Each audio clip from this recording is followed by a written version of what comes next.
Good morning, सबका सुप्रभात है। यीशु के नाम में सबका अभिनंदन। इतना अच्छा लगता है जब हम प्रभु की उपस्थिति में आते हैं, एक दूसरे के साथ वचन के द्वारा संगति करते हैं और परमेश्वर के साथ संगति करते हैं। आइए, इससे पहले कि हम वचन में जाएं, अपने स्वरों को झुकाएंगे, अपनी आंखों को बंद करेंगे। प्रभु, आज धन्यवाद की भेंट चढ़ाते हुए हम तेरे सम्मुख आते हैं। आज अपने इस बड़े परिवार को तेरे हाथ में देते हुए धन्य कहते हैं तुझको। पवित्र आत्मा, तेरा धन्यवाद कि तूने हमारा नियंत्रण लिया है और तू हमारा हाथ पकड़ के लेकर चल रहा है।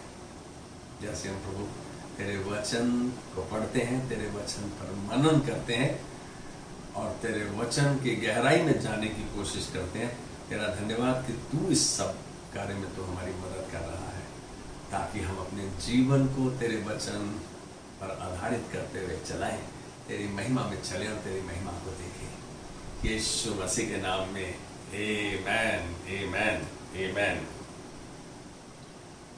आज इससे पहले कि मैं वचन शुरू करूं, आपको अनुमान शीर्षक टाइटल बतला दूं।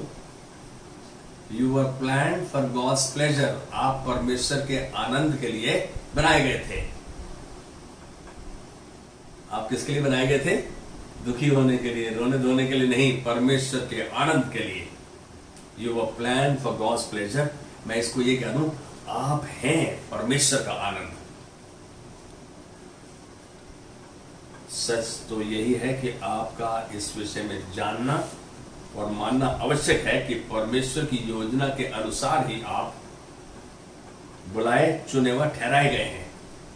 आप परमेश्वर की योजना के तहत बुलाए, चुने और ठहराए गए हैं। आप परमेश्वर के द्वारा एक वृक्ष की तरह लगाए गए हैं, ताकि आप फलें, फूलें और उसकी महिमा को दर्शाएं। आज हमें अपने आप को जांचने का समय है, एक मौका है। हम देखें कि आज के समय में हमारी दशा क्या है, हमारी परिस्थिति क्या है, हम किस स्थान पर खड़े हैं। क्या सच में हम वृक्ष के समान बढ़ रहे हैं, फल रहे हैं और अपने फलों से दूसरों तक परमेश्वर की आशीष का कारण हैं, या हम वृक्ष तो हैं, छाया, पत्ते और फल नहीं है।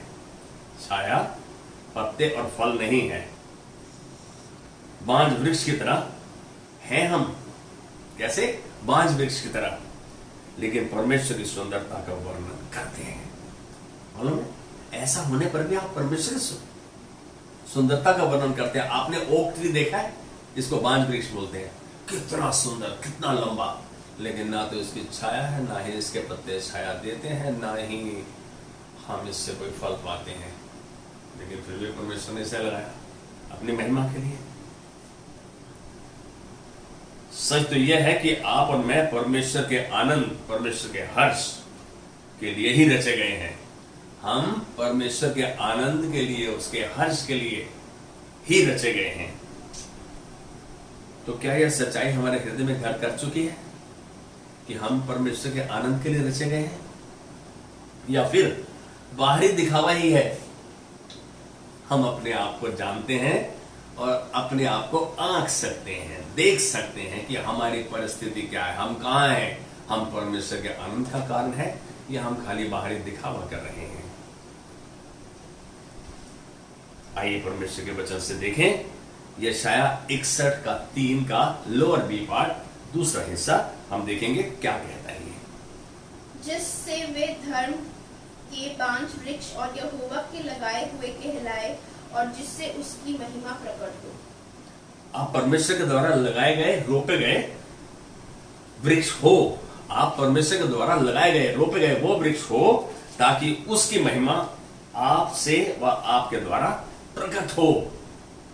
एक एक वचन पर यदि हम ध्यान से देखें तो वचन हमें यह दर्शा रहा है कि हम परमेश्वर की महिमा को प्रकट करने के लिए रचे गए हैं, उसको आनंदित करने के लिए, उसको उसके हर्ष के लिए, उसके आनंद के लिए रचे गए हैं। यह सच्चाई हमें उत्साहित करती है, सच बात है। और हम कहते हैं जब ये सच्चाई हमारे हृदय के अंदर जाती है तो हम क्या कहते हैं, हे हमारे प्रभु और परमेश्वर, तू ही महिमा, आदर, प्रशंसा और समर्थ के योग्य है, तू ही, क्योंकि उसने हमें इस लायक समझा, इस लायक बनाया, उसने चुना, बुलाया, ठहराया।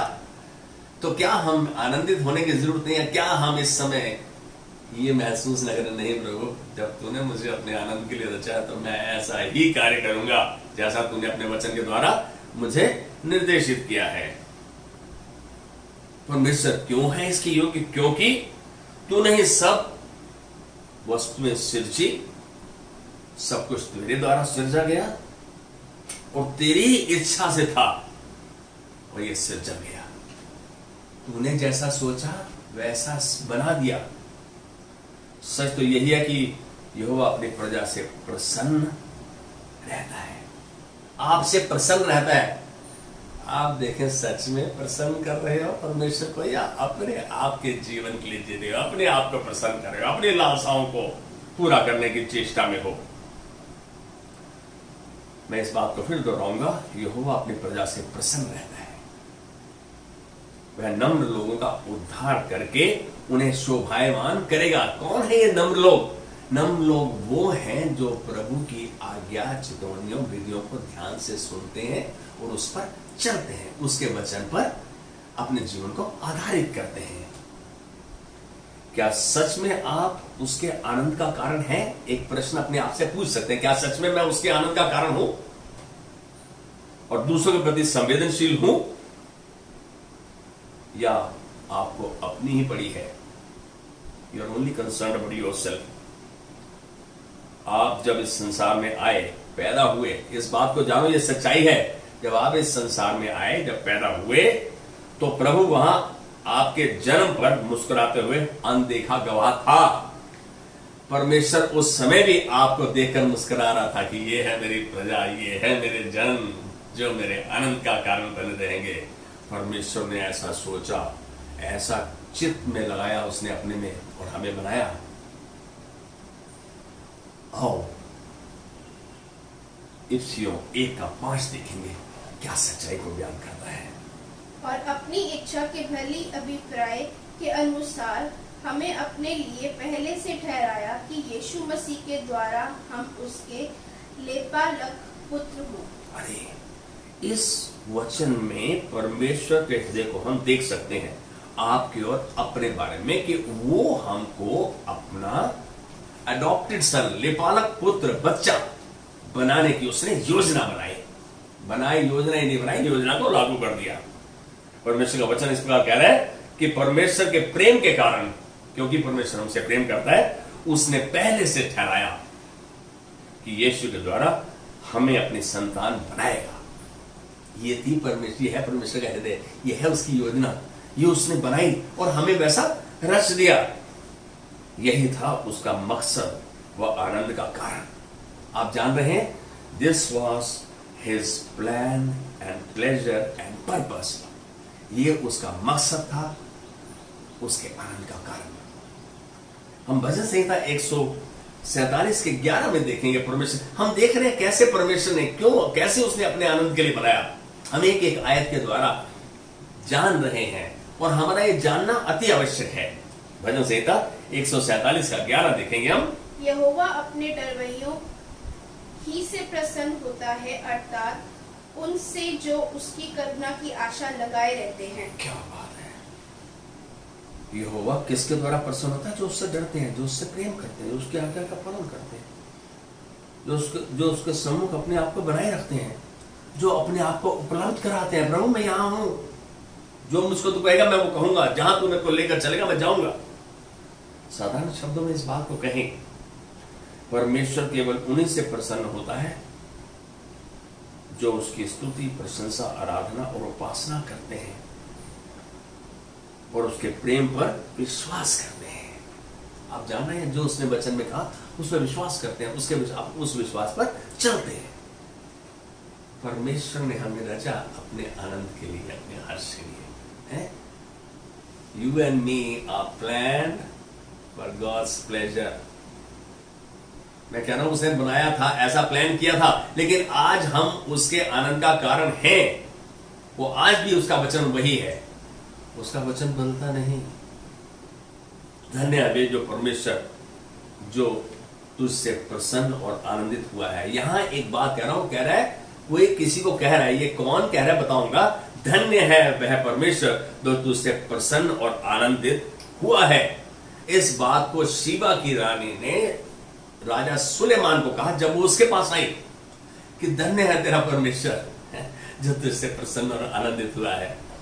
आप अंदाजा लगा सकते हैं उसने जो सोचा था, 1 रुपए में 25 पैसे सोचा था उसने, लेकिन जब उसने आकर कहा, कह रही मैंने तो ऐसा सोचा लेकिन मैं यहां अद्भुत पा रही हूं। ये था वो दास, ये है वो दास जिसने परमेश्वर को प्रसन्न किया। यहां हम देख रहे हैं आज आप राजा व याजक नियुक्त हैं, आप राजा और याजक नियुक्त हैं। उसकी नियुक्ति की सी चाल चलो, जैसा उसने आपको बुलाया है, चुना है, ठहराया है, वैसी चाल चले। वो ऐसी आशा करता है हमसे। परमेश्वर के लिए आनंद को लाना स्तुति, आराधना, प्रशंसा कहलाता है। मैं इसको कहता हूं bringing pleasure to God is called worship. परमेश्वर के लिए आनंद को लाना, ऐसी परिस्थिति बना लेना, वो उसकी स्तुति आराधना है। हम केवल गीत गाते हैं और हमारे हृदय कैसे हैं हम जानते हैं इस बात को। भजन संहिता 34 का 1 में दाऊद कहता है, भजन संहिता 34 का 1 में, मैं हर समय यहोवा को धन्य करूंगा, उसकी स्तुति निरंतर मेरे मुख से होती रहे। आप देख रहे हैं ये कैसे इसके मुख के वचन कह रहे हैं कि मैं हर समय परमेश्वर का धन्यवाद करूंगा, उसको धन्य कहूंगा और मैं उसके निरंतर उसकी स्तुति मेरे मुख से होती रहेगी। अरे कितनी अलग बात है। दाऊद इसीलिए परमेश्वर के हृदय का व्यक्ति कहलाया क्योंकि हर समय वो धन्यवाद देता था और उसके मुख से उसकी स्तुति आराधना ही निकलती थी। हर कार्य वो जो करता है, चाहे वो रण के क्षेत्र में जा रहा है, चाहे वो कहीं भी है, वो उसको धन्यवाद देते हुए उस कार्य को उसकी स्तुति आराधना बना देता था। मैं समझता हूं कि कोई ऐसी चीज नहीं है जो आप नहीं कर सकते जो परमेश्वर चाहता है। मैं मसीह यीशु के साथ सब कुछ कर सकता हूं क्योंकि मसीह यीशु अपनी आत्मा के द्वारा आपके अंदर आपके साथ है। पहला कुरिन्थियों 3:16 इस बात की पुष्टि करता है ना, क्या तुम नहीं जानते तुम परमेश्वर का मंदिर हो और परमेश्वर का आत्मा तुम में वास करता है। मैं समझता हूं कि दाऊद के चरित्र से हमें कुछ सीखना चाहिए। दाऊद ने कहा और ऐसा ही किया। मैं एक प्रश्न पूछूंगा, अपने आप से पूछिए कि मैं किस स्तर पर हूं, मेरा स्थान इस समय कैसा है, मैं किस लिए जीवन जी रहा हूं। दाऊद ने तो शायद प्रभु हर समय तुझे धन्यवाद दूंगा, निरंतर तेरी स्तुति आराधना मेरे मुख से होती रहेगी। हम क्या कर रहे हैं, हमारा जीवन का आधार क्या है। जानो कि परमेश्वर अपने लिए सच्चे आराधकों को खोजता है। क्या कहता है, अपने आराधकों की खोज में लगा रहता है। कौन है उसके आराधक, यहां तो कहेंगे फादर सीक्स वर्शिपर्स, पिता परमेश्वर जो उसकी आराधना करते हैं सच्चाई और आत्मा में, उनकी खोज में लगा रहता है। यीशु ने अपने चेलों को 4:23 में कहा, यह बात यीशु ने यूहन्ना 4:23 में अपने चेलों को बोला कि मेरा पिता जो है वो सच्चे आराधकों को खोजता है। वो ने बता रहा था कि जैसे वो रोजाना शाम सवेरे अलग जाकर पिता से बात करता था, उसके हृदय को जानता था, उसके सम्मुख अपनी विनती को लेकर आता था, उसकी बात को सुनता था, अपने चेलों को बता रहा है कि मेरा पिता सच्चे आराधकों की खोज में है। आज हम सच्चे आराधक हैं। हम अपने अंदर झांक कर देख सकते हैं हमारा दिमाग कहां लगा है, हमारा मन कहां है, हम कहां अपनी दृष्टि को लगाए हैं। मैं एक बात कहूंगा, यहोवा के पास सहायता के लिए जाओ, गो फॉर हेल्प, और उसकी लगातार आराधना करो। ये नहीं है कि खाली रोते धोते अपनी विनती को लेके आओ और पास्टर को बोलो और लीडर को बोलो कि मेरे लिए प्रार्थना करो। अरे आप जब आराधना करोगे तो प्रभु को भाता है और उस आराधना स्तुति के द्वारा वो आपको जयवंत के उत्सव से लेके चलता है, आपकी विनती को सुनता भी है। एक बात हम जाने, यदि हमारा परमेश्वर के पास जाने का मकसद का केवल एक है कि मैं मांगने जा रहा हूं, बीए में लेकर वो कर, अरे ये जानो कि आप उसके आनंद के लिए रचे गए हो, उसकी स्तुति आराधना, उसको धन्यवाद देने के लिए। जो कुछ तुम्हारे पास है और जो कुछ तुम्हें चाहिए, जो कुछ उसको देना है, वो सब कुछ आपको मिलेगा जब आप उसके सच्चे आराधक बन जाओगे। यहां अद्भुत बात है कि we can go to him for help, but at that time also let us continuously worship him. यहोवा की सूर्योदय से लेके सूर्यास्त तक प्रशंसा करो। यहां पर हम कह रहे हैं, तो कईयों को मैंने ऐसा बोलते सुना है कि पास्टर यही काम करते रहेंगे तो फिर अपने काम कहां करेंगे। परमेश्वर ने कहा, यहोवा ने कहा, करके तो देखो, आप हर काम को मसीह की प्रशंसा, परमेश्वर की प्रशंसा, आराधना का विषय बना सकते हैं, उसको वैसा कर सकते हैं। मालूम है, यहोशू 1:8 में परमेश्वर यहोशू को उत्साहित कर रहा था। देखेंगे क्या कह रहे हैं यहोशू 1:8 में। व्यवस्था की ये पुस्तक तेरे चित्त से कभी ना उतरने पाए, इसी में दिन रात ध्यान दिए रहना, इसलिए कि जो कुछ उसमें लिखा है उसके अनुसार करने की तू चौकसी करे, क्योंकि ऐसा ही करने से तेरे सब काम सफल होंगे और तू प्रभावशाली होगा। हम जीवन में दो ही चीजें चाहते हैं, हम सफल भी हों, प्रभावशाली भी हों। परमेश्वर यही बनाना चाहता है आपको और हमको, लेकिन उसका आधार क्या है, हमें क्या करने से वैसा होगा। कहता है व्यवस्था की यह पुस्तक तेरे चित्त से कभी ना उतरने पाए, दिन रात इसी में मनन करना, जो कुछ करे इसको चौकसी करते हुए करना, ऐसा करने से तेरे सब काम सफल होंगे, तो प्रभावशाली ठहरेगा। प्रभु का वचन कितना इंपॉर्टेंट है, कितना मुख्य है, कितना आवश्यक है हमारे जीवन के लिए, इस बात को जानना समझना हमारे लिए बहुत जरूरी है।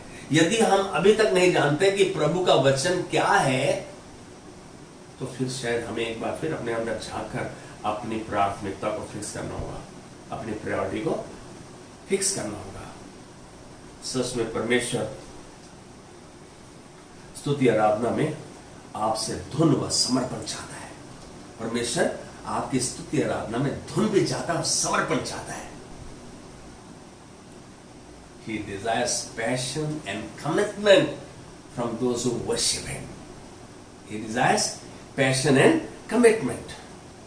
यहाँ परमेश्वर हमसे हमारे रवैये में सुधार चाहता है। यहाँ क्योंकि हम जानते हैं हमारा रवैया ये नहीं है, हमारा रवैया बिल्कुल संसारिक है, हम संसार की चीजों में डूबे हुए हैं, हमें वही चाहिए। अरे परमेश्वर तो आपसे वादा कर रहा है, वो सब भी आपको दूंगा। मालूम है मत्ती 6:33 में परमेश्वर ने कहा, पहले मेरे धर्म और राज की खोज करो, बाकी सब वस्तुएं जो तुम्हें चाहिए वो तुम्हारे पीछे पीछे आएंगी, तुम्हें दे दी जाएंगी। परमेश्वर तो वादा कर रहा है, लेकिन हमारा प्राथमिकता उसके धर्म और राज्य की, उसके वचन को खोजूं, उसके वचन को ध्यान से देखूं, पढ़ूं, समझूं, उस पर चलूं, वो प्राथमिकता हमारी बन जानी चाहिए आज के बाद। इस बात को परमेश्वर अपने शब्दों में हम तक पहुंचा रहा है। हमें सुधार की आवश्यकता है। यशाया 29:13 देखेंगे हम। यशाया 29:13। प्रभु ने कहा, ये लोग जो मुंह से मेरा आदर करते हुए समीप आते, परंतु अपना मन मुझसे दूर रखते हैं, और जो केवल मनुष्यों की आज्ञा सुन सुनकर मेरा भय मानते हैं। यहाँ मैं कहूंगा कि यशाया नबी के द्वारा परमेश्वर हमसे बात कर रहा है। यशाया की पुस्तक 29:13 में इस बात को स्पष्ट कर रहा है कि लोग मुंह से आदर करते हुए मेरे समीप तो आते हैं, आदर करते हैं, लेकिन इनके हृदय कोसों दूर है। इसका मतलब हृदय इनके कहीं और लगे हुए हैं, इनको कुछ चाहिए, इनको कुछ चाहिए। आज एक बात बोलूं, जब हम स्तुति आराधना करते हैं तो हम परमेश्वर को जो उसका ड्यू है उसको देने के लिए आते हैं। उसकी स्तुति आराधना प्रशंसा धन्यवाद उसको देने के लिए आते हैं। आपको मांगना ही है या कुछ देना भी है, अरे आपको आशीष का कारण ठहराया प्रभु ने आपको उसके आनंद का, तो उसके आनंद का कारण तभी है जब आप आशीष के स्रोत बन जाते हैं। उस वृक्ष के फल जो दूसरों तक जाएं वो बन जाते हैं। हम तो मनुष्यों के अनुसार ही ये आराधना, मनुष्यों के नियमों के अनुसार जो उनके द्वारा बनाए गए नियम उसके अनुसार हम स्तुति आराधना करते हैं। हम कई बार नहीं नहीं ऐसे नहीं करते, ऐसे नहीं करते, वैसे नहीं करते। अरे आप आदर करना जानते हो, उसका तौर तरीका फिक्स है कोई है? आप ऐसे भी नमस्कार कर सकते हो, ऐसे भी कर सकते हो, ऐसे भी करते हो, कितने तरीके हैं। लेकिन आपको आदर करना है तो आपके शब्द, आपके एक्शंस, आपकी आंखें सब कुछ दर्शा देती हैं। सच मानो, हर एक दिनचर्या और हर एक काम, every day two days work, आप आराधना में बदल सकते हैं, वो आराधना में बदला जा सकता है। हर एक दिनचर्या को जब आप इसे प्रभु के आनंद के लिए करते हैं, जब आप इसे प्रभु के आनंद के लिए करते हैं, चाहे खाओ पियो या कोई कार्य करो, ऐसे करो जैसे प्रभु के लिए कर रहे हो, ऐसे करो जैसे प्रभु के लिए कर रहे हो। हम तो अपने ही देह को, अपने ही आत्मा को, अपने ही लालसाओं को तृप्त करने की कोशिश करते हैं। कुलुसियों 3:23 एक बार देखेंगे कैसे स्पष्ट कर रहा है। कुलुसियों 3:23, जो कुछ तुम करते हो तन मन से करो, यह समझकर कि मनुष्यों के लिए नहीं परंतु प्रभु के लिए करते हो। जो कुछ भी करो इसे संपूर्ण हृदय से करो, जैसे कि प्रभु के लिए कर रहे हो, ना कि मनुष्य के लिए। हम तो 99.9% तो मनुष्य को खुश करना चाह रहे हैं। प्रभु को खुश करना कहां हमारी प्राथमिकता में है? यदि है तो बहुत उत्तम है। मैं समझता हूं फिर प्रभु अपने वादे के प्रति सच्चा और पक्का है। जो उसने वादे किए हैं वो आपके लिए हैं। Because today's ways of work, आज के काम करने का तरीका क्या है? मैं कैसे भी धोखाधड़ी कर कर, कैसे भी अनाज्ञाकारी होकर, कैसे भी असंतुष्ट दिखाकर मैं बस बटोर लूं, ले लूं, कैसे भी धोखा दे दूं, ऐसा नहीं है। मालूम है, हमने कई बार फैक्ट्री में या ऑफिस में काम करते लोगों को सुना, जितनी तनख्वाह उतना काम। लेकिन परमेश्वर का वचन तो कुलुसियों के 3 अध्याय में शायद 22वें आयत में कहता है कि हे दासों, जो विधवा मजदूर है, अपने स्वामी के प्रति वफादार रहो, विश्वास योग्य रहो। मनुष्य को दिखाने के लिए नहीं, लेकिन परमेश्वर को प्रसन्न करने के लिए। ऐसे जैसे आप परमेश्वर के लिए कर रहे हो, तो क्या वहां हम अनाज्ञाकारी हो? क्योंकि हमें मालूम है कि परमेश्वर सब कुछ कर सकता है, इसलिए हम उसके साथ अनाज्ञाकारी नहीं होते। अरे हम तो उसके साथ भी अनाज्ञाकारी हो जाते हैं। लेकिन यहां प्रभु चाह रहा है कि हम जो कुछ करें पूरे हृदय से करें, ऐसे करें जैसे हम परमेश्वर के लिए कर रहे हैं। रोमियो 12:1 मैं कहूंगा, इसलिए हे भाइयों, मैं तुमसे परमेश्वर की दया स्मरण दिला कर विनती करता हूँ कि अपने शरीरों को जीवित और पवित्र और परमेश्वर को भावता हुआ बलिदान करके चढ़ाओ, यही तुम्हारी आत्मिक सेवा है। आमीन। अपने रोजमर्रा के जीवन के कार्य, चाहे खाना हो, सोना हो, पीना हो, नौकरी करना हो, बिजनेस करना हो, वो और कोई काम हो, इन सब को परमेश्वर के सम्मुख एक भेंट के स्वरूप, भेंट के समान लेकर आओ। आप मालूम है यहां पर क्या है? Place everything that you have in your mind and that you want to do, place it before God as an offering. उसके सम्मुख रखो। मैं इस बात को कहूंगा, नीति वचन 3:6 में परमेश्वर इस वचन से हमें उत्साहित करता है, बिल्कुल पैरेलल है, समानांतर है ये वचन। कहता है उसी को स्मरण करके हर काम करना, सब काम करना, तब वो तेरे लिए सीधे मार्ग को निकालेगा। इसका मतलब आपकी प्राथमिकता आपका काम नहीं है, आपका परमेश्वर है। आप उसको पहले बता रहे हो, प्रभु मैं करने जा रहा हूं, ये मैं करना चाहता हूं, मुझे तेरी मदद की जरूरत है। अब तो यही है कि उसी को स्मरण करके सब काम करना, तब वो तेरे लिए सीधे मार्ग को निकालेगा। आप प्रभु को कैसे प्रसन्न कर सकते हैं? आपने देखा कैसे हम चले, हमको क्यों बनाया प्रभु ने, कैसे वो हमसे आशा करता है। यदि हम अपने कहने में और करने में फर्क ना होने देना चाहते हैं, तो हम प्रभु का कहना माने। यही तरीके हैं परमेश्वर को आनंदित और प्रसन्न करने के लिए। यही तरीके हैं जो आज मैंने आपसे बांटे, और उसके लिए आनंद का कारण बनने के लिए। अंत में यही कहूंगा, प्रभु के वचन को जानना, प्रभु के वचन को समझना और प्रभु के वचन को मानना ही प्रभु को आनंदित करने का एकमात्र तरीका है। मेरे साथ मिलके आमेन कहेंगे। आमेन, आमेन, आमेन। जब यही तरीका है तो फिर क्यों करना हम अपने हाथ उठाकर प्रभु से कहें, प्रभु सच में जिस मकसद से तूने हमें बनाया है और रचा है, हम जब अपने अंदर झांक कर देखते हैं प्रभु, तो हम वैसा नहीं कर रहे। तेरे मकसद, तेरे उद्देश्य, तेरी योजना को पूरा नहीं कर रहे। हमें तो अपनी पड़ी है, हम तो वो चाहते हैं जो हम चाहते हैं। लेकिन आज हम निर्णय लेते हैं प्रभु, पछतावा करते हुए, माफी मांगते हुए इस बात को कहते हैं, प्रभु आज के बाद हम जो कुछ करेंगे तुझको बतलाएंगे, तेरे सम्मुख लेकर आएंगे और प्रभु तेरी इच्छा को तेरे वचन के अनुसार पूरा करेंगे। ऐसा करते हुए प्रभु हम जानते हैं, हम इसी बात को कहेंगे कि हम तेरी महिमा में चलेंगे और तेरी महिमा को देखेंगे और तेरे आनंद का कारण बने रहेंगे। यीशु मसीह के नाम में आमेन, आमेन। God bless you. Be a reason for the joy of the Lord. आमेन। परमेश्वर के आनंद का कारण बनो। God bless you. Have a wonderful week and a wonderful day. Thank you.